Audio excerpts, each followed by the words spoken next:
Hi, everyone. How are you doing? It's Leash, and I am so excited that you all are tuning in tonight. I'll give it a few minutes. Maybe not even minutes. I'll give it a few seconds here, and then we'll get started. But this is our last plant-based cooking session for the month of February. So I am just really excited to tune in with you all and share with you this recipe that I'm going to I'm basically piecemealing together. It's a gumbo actual recipe that I have, taken from different recipes that I've found online, and just really excited to share this with you all. So, as we, get started here, I just wanted to share with you all that some information just about gumbo in general, because some people might think, okay, why did you pick gumbo, right? Of all things for Black History Month, because a lot of people think of gumbo being just centered around New Orleans by way of the Cajun aspects, but really gumbo is the name of it is from the Bantu tribe, which they call the actual name of okra. I'm sorry, let's take this back. So, in terms of okra, this is how the actual name gumbo came about. And like I said, it's a West African term by way of the Bantu people, King gumbo. And so that is the actual origins of gumbo. It is a West African based ideology by way of okra. So okra is one of the main ingredients in gumbo. And so because I love okra, and I told y'all, I was like, we're gonna have some okra in one of our recipes for Black History Month. This is why I decided to make gumbo.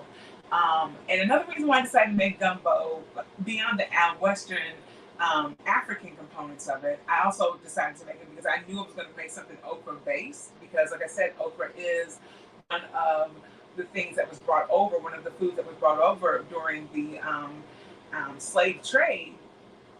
People brought that over. I wanted to make gumbo because I knew just making okra by itself with my family, I knew it was not going to be a hit. I could eat okra by itself all day, every day, love it. But I knew the best way to do it, make some type of stew, and what better way to do it than by way of educating people about gumbo, and then also actually making something that, was one of my favorite foods, okra. So, yeah.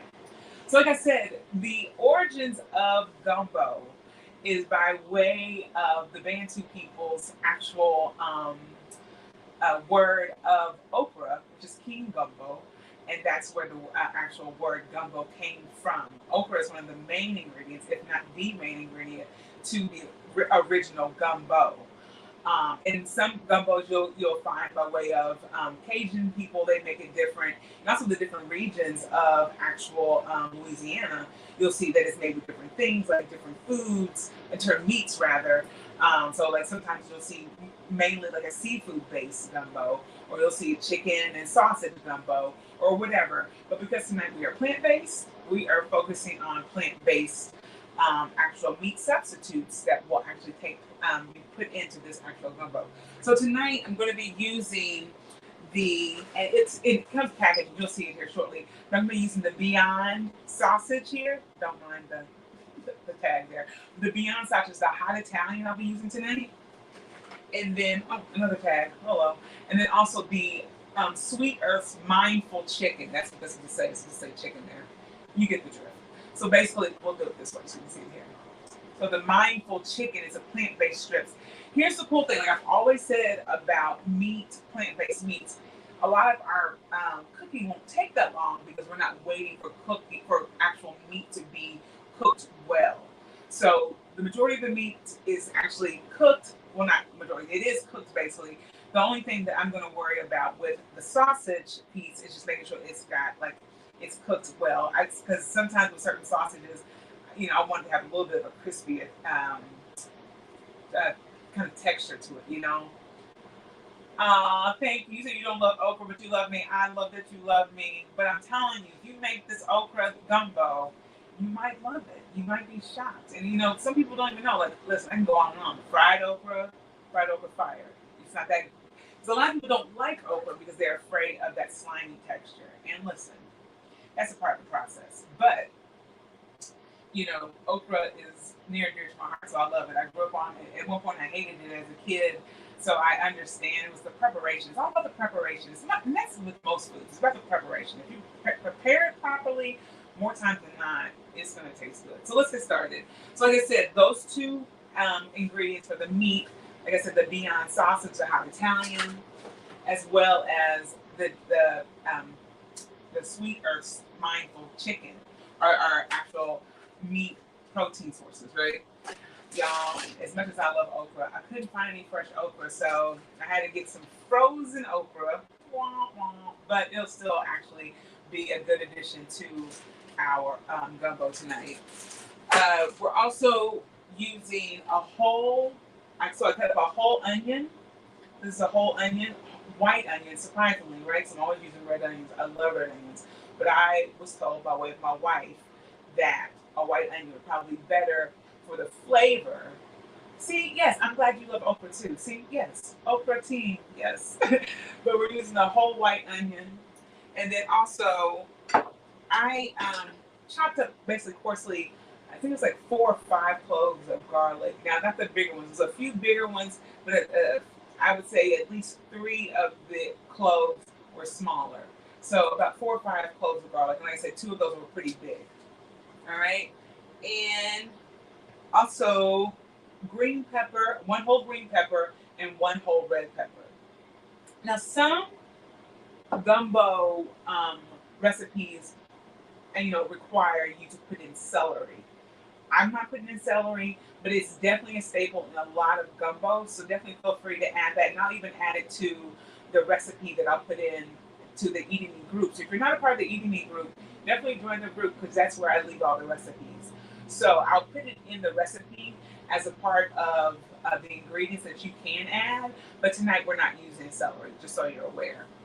Another really cool thing I found out about gumbo was because there's been so many different renditions of gumbo and so many different cultures and different people that have actually recreated this type of dish, filet, which is a seasoning that's made by way of sassafras, was something that was introduced by Native Americans. And so when you hear a filet gumbo, this was used because they might not have had okra available, and apparently the filet provides like a thickening as well, like the okra provides a thickening, which then allows me to then talk about the reason for the roux. So if you know anything about gumbo, one of the main components is a roux, which is basically just like some type of fats, like a butter or some type of oil and flour, and that was something by way of French influence. So you can use a roux for your gumbo to create that thickness, and that's for more more gumbo dishes that probably don't have okra, because we know with okra it's going to give it that kind of like thickness because of the sliminess. Kind of sounds gross, but it does actually add to creating that thickness that you want in okra, or apparently this filet. So we'll find out tonight. This is my first time ever using filet. This is by Zarans. So it's called Pure Ground Gumbo Filet. And like I said, it's by way of Native American. And the sassafras root that this is actually created. So I was like, yeah, let's give it a try. And actually my wife purchased this. So thank you, Chris. We're also going to use a Cajun seasoning here. And that's going to give it all of the, flavor that we would want for a type of Cajun-based type of dish. You already know, got to use my everyday seasoning. I'll be using that as well in here. It calls for salt as well. We'll probably go by way of taste because I'm not a big salt person. If there's enough flavor and enough spice for me, I'm good. But for some people who need that salt, have your way. But I'm not a salt person.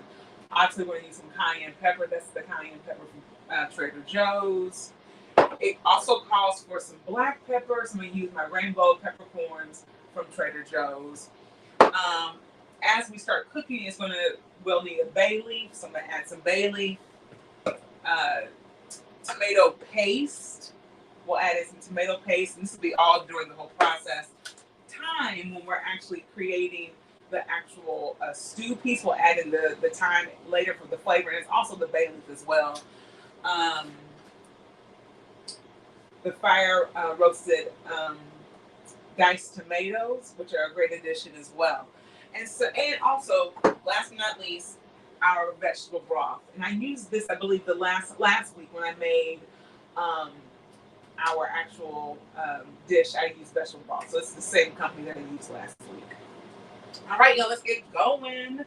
So, like I mentioned, I was really surprised to learn so much about gumbo, and how many traditions and how many renditions there are of gumbo, and what you can use, and what is actually considered gumbo, right? And it was funny. I was looking at one um, video about gumbo, and I think a lot of people think of gumbo as something that you would just throw together, whatever's in your house. That's what you would make with gumbo, and honestly, that's not the case. So you can use different meat, and I don't know if I mentioned this, but the sausage traditionally was something that was by way of.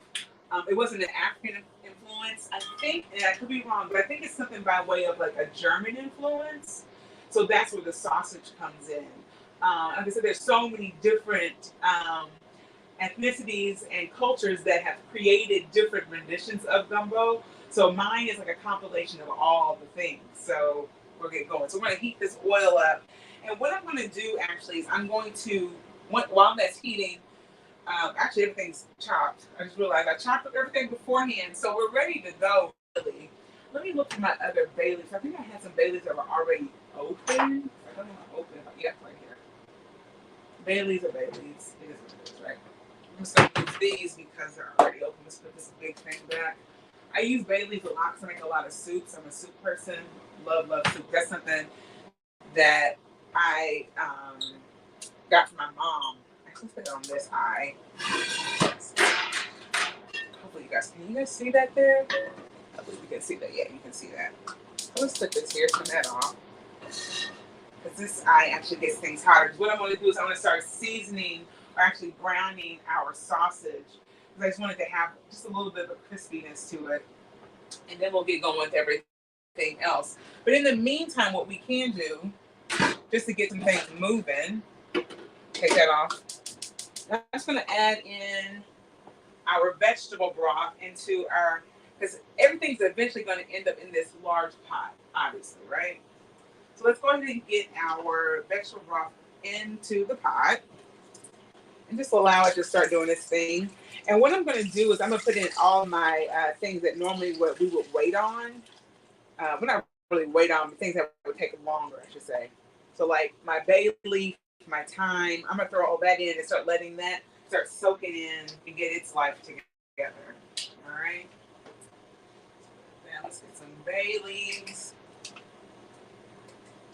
And I love bay leaves, clearly, because there's only one in there. So actually I do need another one.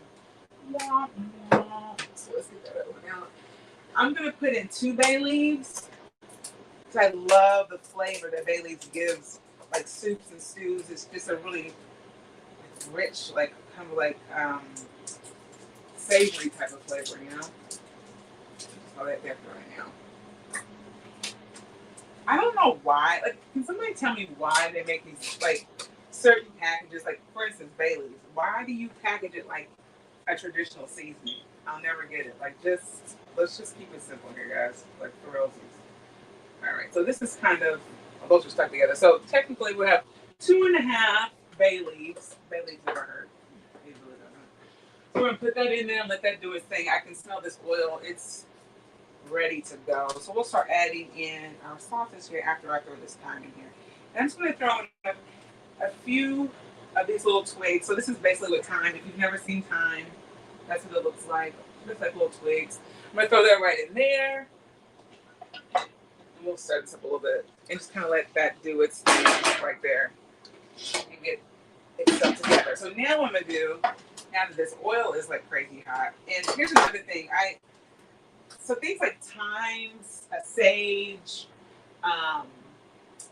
what else do I love using? Rosemary. I get these packets and then I just throw them in the freezer, and it allows them to stay for a very long time. And I mean a very long time. So if you're ever worried about like not purchasing stuff like this at the store, just put it in your freezer, and it allows it to kind of remain, as is. It's not going to be completely as fresh as it was when you first purchased it, but it keeps it and it allows it to you can use it for a long time. All right, so let's do this. Y'all, let's turn down this heat because I can already see it's about to be serious here. So the people across the hall, their dogs, I don't know what happened. I think they were left. They were with him, I should say, during the pandemic. And now when they come home, it's like the dogs are like losing their minds. Like, where have you been all day? All right, so this is kind of actually what we can do. Let's do this. Let's make this easier. Let's work smarter, not harder here. Let's throw it all in there. Bam. All right, y'all. So basically, I just want this to kind of like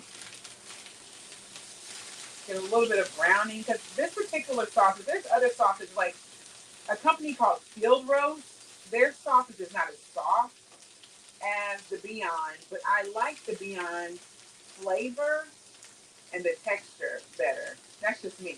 But if you are into Field Roast, use that one. There's no right or wrong with it. And that was the cool thing I learned too about gumbo, like the different types of meat that you can use for gumbo. Like I said, there's no, one way of making it, but there is an origin. And that's where I wanted to emphasize that the origin of it was by way of West African traditions and foods, like I said, okra. And so you see here, like the cool thing about plant-based meat, if you've never cooked it, like if this is your first time watching me cook or, seeing anyone, handle plant-based meat, it doesn't take much to cook it up. It doesn't take long because it's basically done. It's not real meat. But it doesn't take a long time. So my whole thing was just to make sure there was some actual tougher texture to it so I can pick it up and not have it fall apart on me. All right, y'all. Things are happening. Cool. All right. And so what I wanted to share too with you guys is that in a few weeks, I'm going to actually start back with the traditional plant-based cooking that I normally do here on Facebook. If there are any plant-based dishes that you want to know how to make or you're curious about, you've never seen me cook, reach out to me. You send me a message through Messenger, whatever the case may be. I would love to learn how to make new things, or if I already know how to make it, I can show you how to make it. So definitely reach out to me about that because I would love to help in any way. So definitely let me know. All right. And what we're going to do, this is basically, it's done its thing. I'm going to throw this in a bowl. Oh, I think I put the bowl away. I was trying to have all my stuff out and ready, but I put it away. It is what it is. All right. So I'm going to keep that same oil because it has tons and tons of flavor, right? I'm going to remove the sausage from here.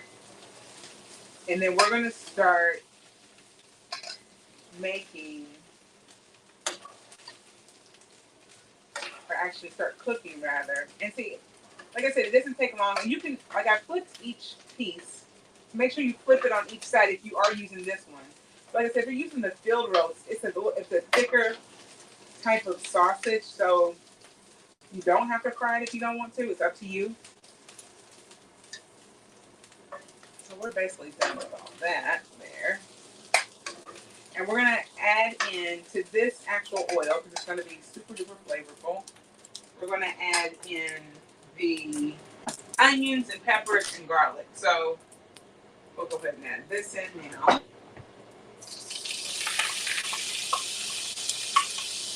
And there's that. Make sure that's down a bit. It's a little high.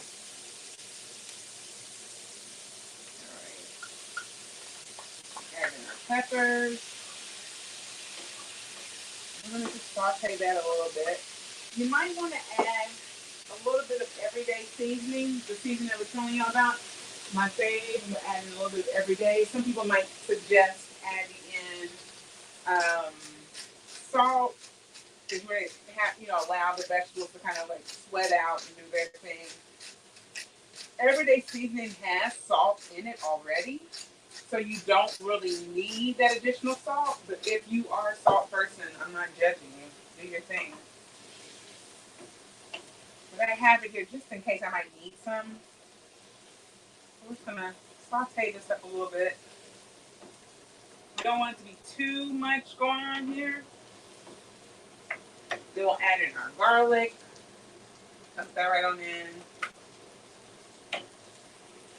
Okay.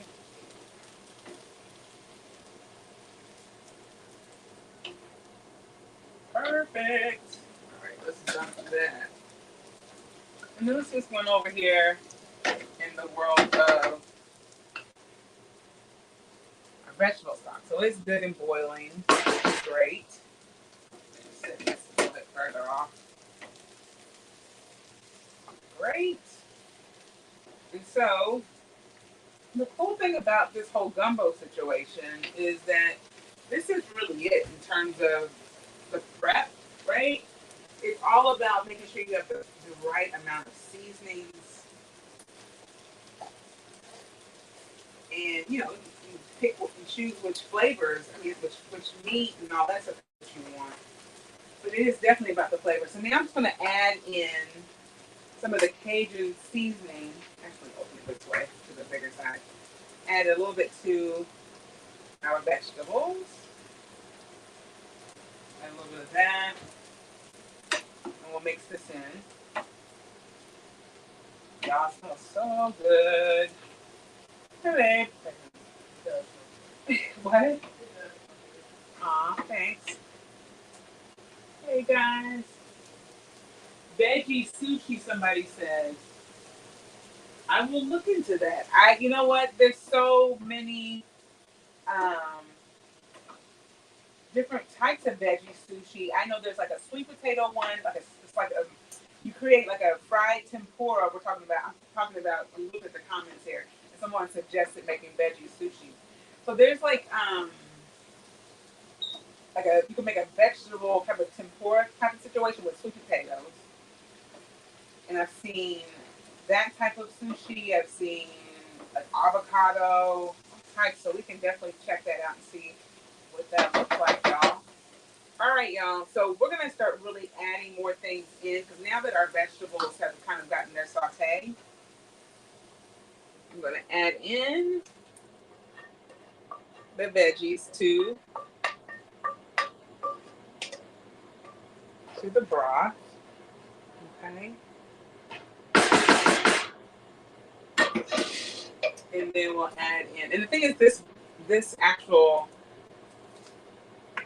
pot is so big.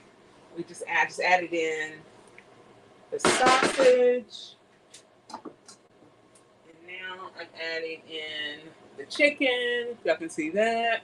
Adding that in. Okay. And I'll probably add in a little more water, because we need a little bit more juice here, y'all.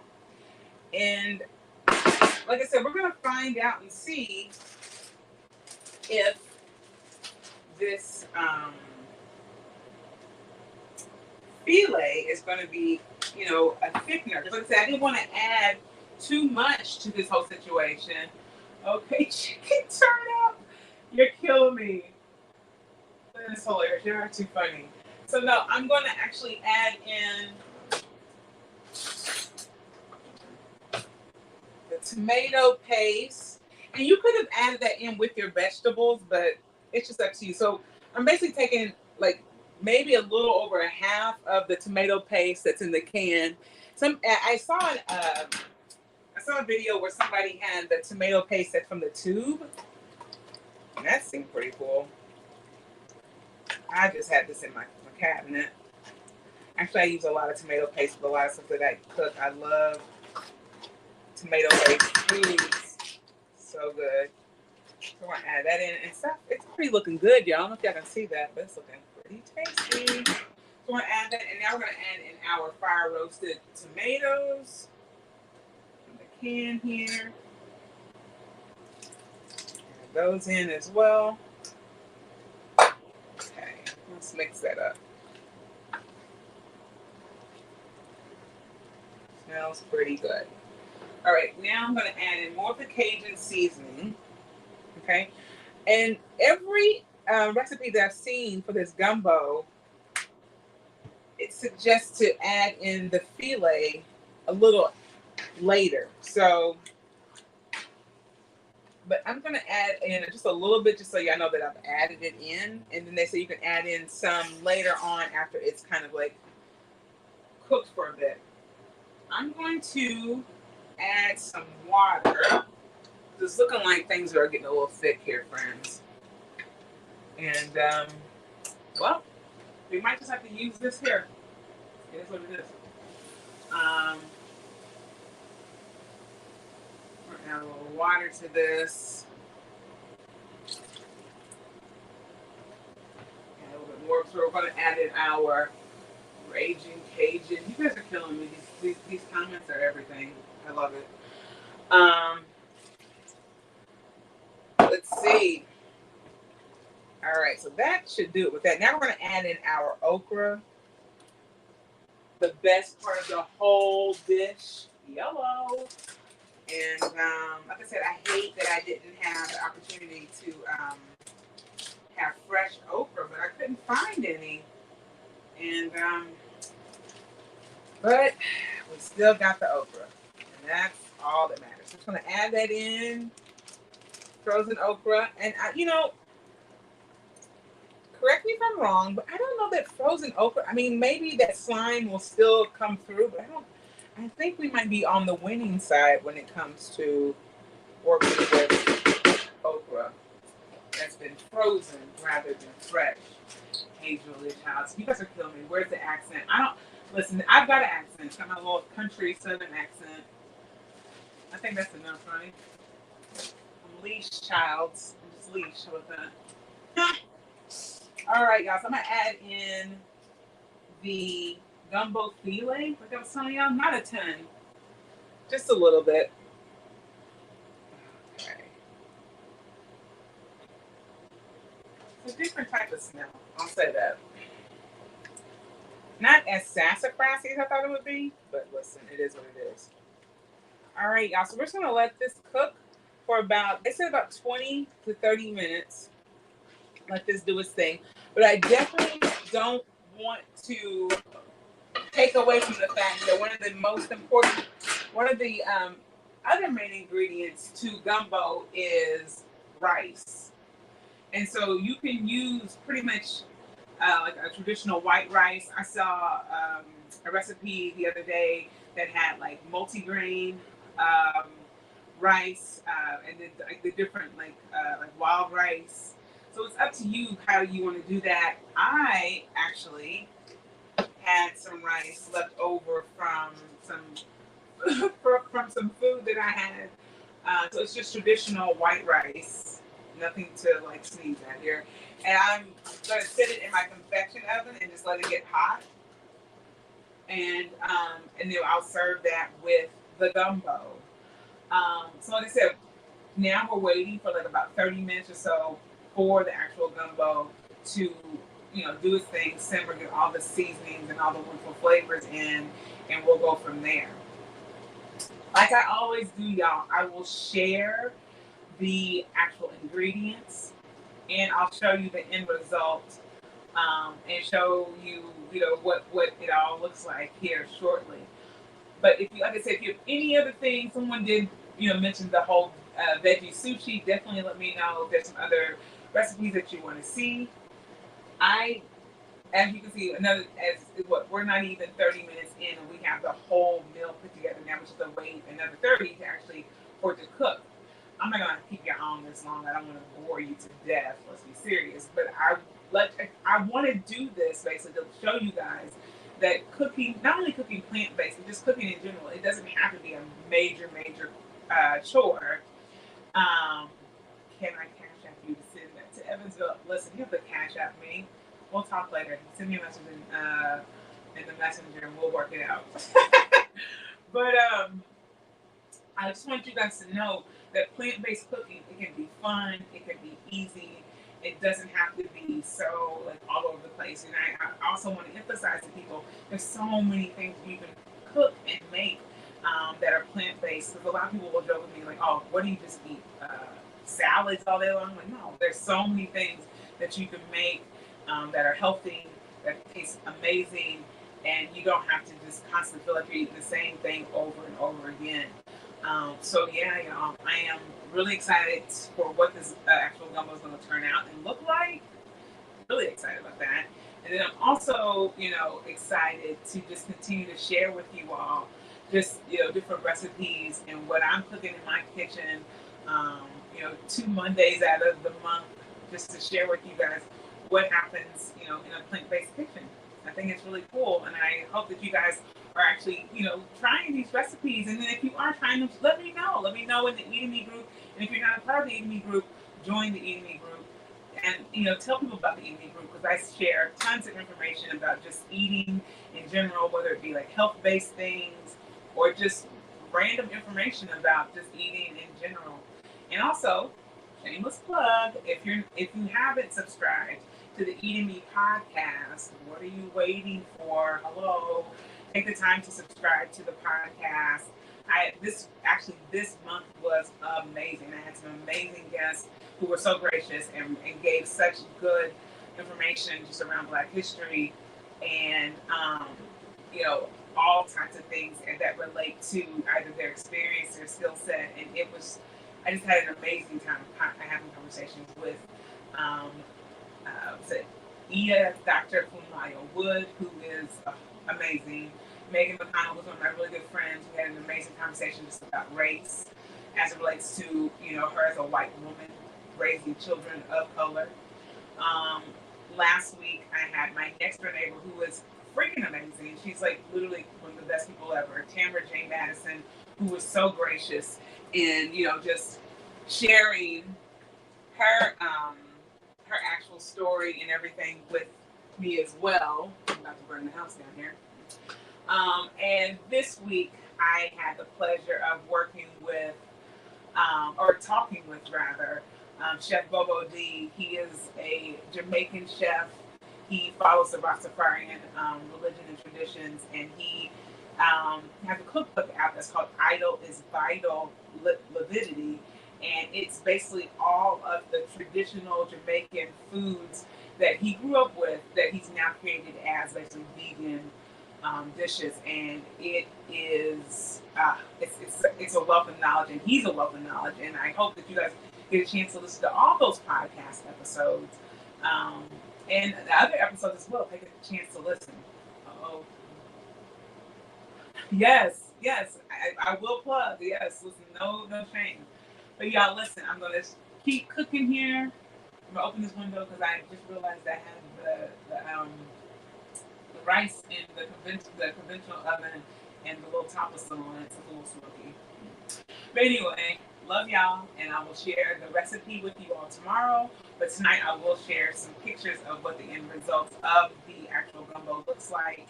Hey, what's happening? I will share pictures of what the actual gumbo looks like. And before we go, let's take a look at it and see what's happening over here. All right, let's see what's happening. All right. So, things are happening. And it smells amazing, let me tell you. And in terms of you can even see I didn't use a roux. So if anyone who's just now tuning in for the gumbo, I didn't use a roux because I wanted it to be more of the West African traditional possible way of how it was made before the roux would have been a part of this whole thing. But if you want to make a roux, you're more than welcome. I will share that information in, I don't know if you guys can see me there. Hey, I'll share that information with you guys too on how to make a roux in the ingredients. But this one doesn't have a roux. The okra and apparently the filet seasoning, which we'll find out, should actually give it the thickness that a actual gumbo would have. So no flour in this. So for those who are on that keto trip, this might be good for you. I don't know. You have to look at the plant-based meat to just ensure that it's keto friendly. But besides that, I think it would be a great keto dish for those who are following keto. So there you go. Like I said, there's no flour in this one. This is looking fire. So we're just gonna let it keep cooking. Yeah, these bay leaves, large. Um, yeah, so there's that. I'm really excited, like I said, to share this with y'all. I will share information on how to come back to this camera. I will share information with y'all on how to. Oh, you're welcome. You're welcome. I will share with y'all information on the rice too. If you want to, make rice, I will send some type of information on how to make rice. Rice can be a little complicated. Don't beat yourself up. Oh, that's not rice. But if you are just so nervous about making rice, start out with Uncle Ben's, some type of instant rice, and then work your way up. Rice, like I said, it can be complicated, or it can be a simple thing. But I don't want you to be so hung up on making the rice that you kind of shy away from cooking everything else. Because, like I said, rice can be a bit intimidating. And for a long time, I was very intimidated with making rice because my rice would be a little trash. It's practice, really, is what it is. But y'all, I am so happy you tuned in this week. I hate, like I said, not the dang professional. Yes, listen, you know how I am. You know how I do. I'm a pro. Let's be serious. Yes, so I will share everything with y'all later. I am so glad y'all tuned in this week, and be ready. So not next week, but the second week in March, I'll be back with plant-based cooking again on Monday. So let's see what that date is, because let's be serious. I have not really.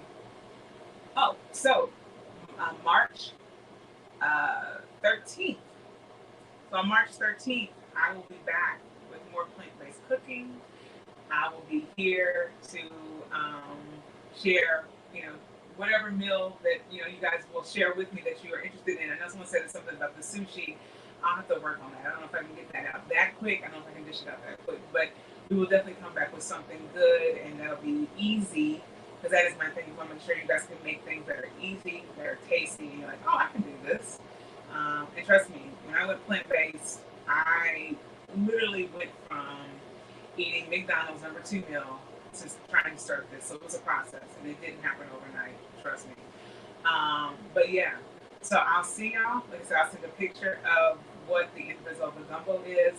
Happy Black History Month. We have one more day. Continue to learn about Black history and all the contributions that Black people across the whole diaspora have contributed to people in general.